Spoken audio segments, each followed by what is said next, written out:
Welcome to Samba Samba. Enjoy the video. You start by powering the system off and unplugging everything. This prevents shorts. Once done, open the case and visually confirm the 3060 card and where its power cables and mounting screws sit. You must ground yourself, either wear an anti-static strap or periodically touch the metal chassis to avoid damaging components. Now remove GPU power connectors gently by pressing the clip and pulling straight out, and then loosen the PCIe bracket screws, so the card is free to be unlocked from the With power cables detached and screws removed, depress the small PCIe slot latch, feel it click, and keep it depressed while you support the card. You should lift the card straight up in a steady motion. A slight wiggle can help if the card is snug, but do not pry or bend the PCB.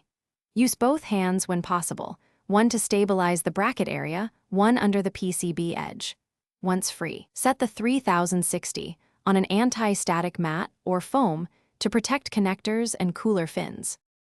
After removal, inspect the PCIe slot and card contacts. Small debris can prevent future seating, so remove dust with compressed air if needed. When storing, place the GPU in an anti-static bag and avoid stacking. Support the cooler so fans and heatsink aren't stressed.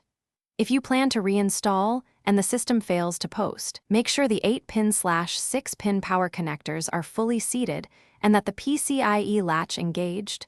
Loose connectors or misaligned seating are the most common causes of no video. One key tip: test with a known working cable. Thanks for watching. Consider subscribing if we helped you.